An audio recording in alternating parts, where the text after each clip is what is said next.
The happiness of your life depends on the quality of your thoughts. Mm.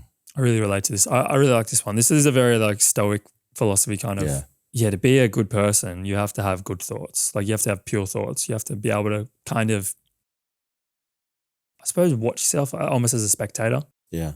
And just know like what you're thinking. Like, are you thinking like negativity about yourself or about your objectives? That's going to cloud vision. That's going to,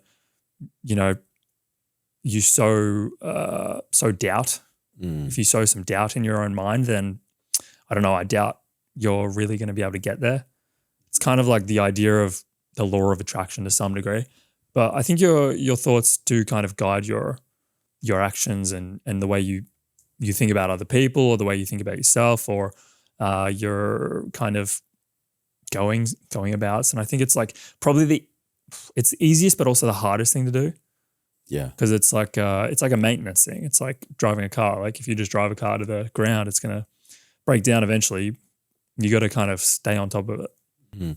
Look, this is, I was thinking when you were talking, this is probably one of those quotes you can put down as, I reckon, like top 10 quotes to live by, whether it be like business or life or anything. Because there's so many ways you can look at this. One is like, you can look at it as all these materialistic things that you're going to buy on, that's not the determination of your happiness. And I think enough people say it. I think everyone now knows this, even though you still want those things. It's not going to make you happy permanently.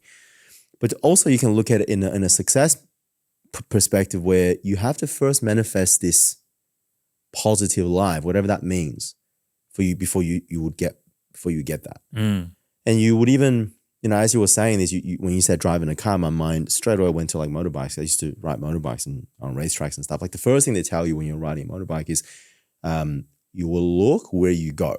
What you end up going where you look. Yeah. So the problem with people that learn how to ride motorbikes first is when they're turning, they see a car coming, then their eyeball glances to the car, then they go there. They veer over, yeah. Your body follows that. So it's I remember learning how to ride motorbikes, and I remember it's not a good metaphor for life. Doesn't matter how many cars are around you. You don't look at where you don't want to go. You are disciplined in focusing one direction.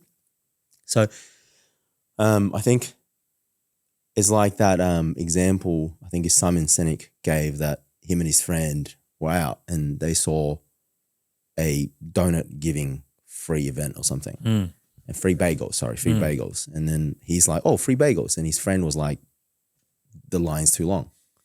And he just kept saying free bagels. One of them was looking at the free bagels. The other one was saying the free line bagels. Yeah. So it's, you can find the positives and negative in everything. It just depends what you see. All he could see was the free bagels. All friends could see was the line.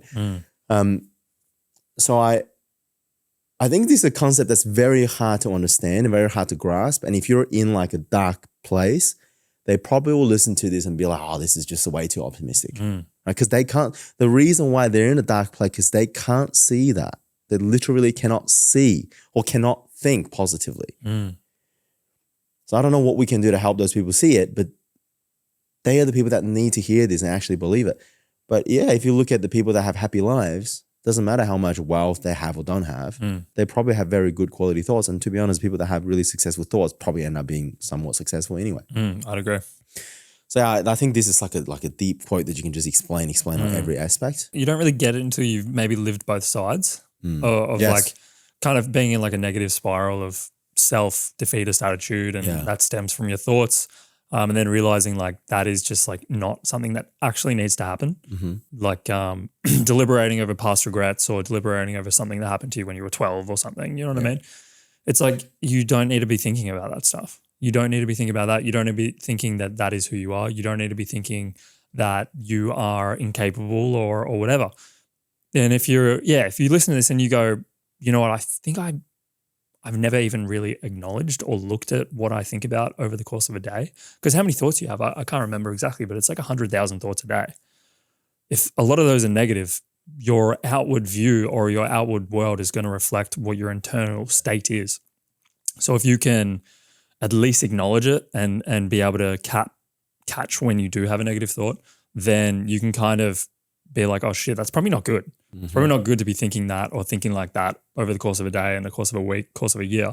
And then you go to correct it and go to change it. And then once you do that and you start implementing more positive forward thinking about, I don't know, strategy, thinking about your day-to-days, thinking about what you're grateful for. I don't know, whatever it is. I promise you it's going to make a big change in 6 months to a year. You know, the biggest argument for this, because what you're saying essentially, it's if you think positive things will happen. Or if you manifest positive things, your life will become more positive if all things are equal. So I think when I listen to a podcast, there's so much science to back this up. I can't rephrase this because it's just so complex. But most people believe that you can get sick from stress, right? Yeah. I think most people, I never used to believe that. I thought that was BS. But I got sick from stress one time. And I realized, geez, this can actually happen? What the hell? So then if you can get sick from stress, you can get well from stress, from not stressing. Therefore, if your thoughts can make you sick, your thoughts can make you well. That alone should be the proof enough of if you can impact your health, everything else becomes a lot easier to impact. Okay, yeah, it's like dying of a broken heart. It's like, what does that even mean? It means your thoughts gave up, like your internal state gave up. Yeah, and also, I mean, this links with one of mine. It's like you are where you are because you've once imagined it. And if you constantly imagine negative things, you know, and we're all vulnerable to these thoughts too, which you can even link to like your social media algorithm. If all you see is the world burning and 100%, your reality is going to be like this is what's happening around me. Yeah, depressing content or even content that makes you kind of like, for girls, I think it's a big one when they're constantly seeing images of you know, supposedly perfect people and they go, why don't I look like that? Or why is this? Why is that? Why is it? And that's not going to make their internal state feel very good. So it's just catering your content as well. That's going to help.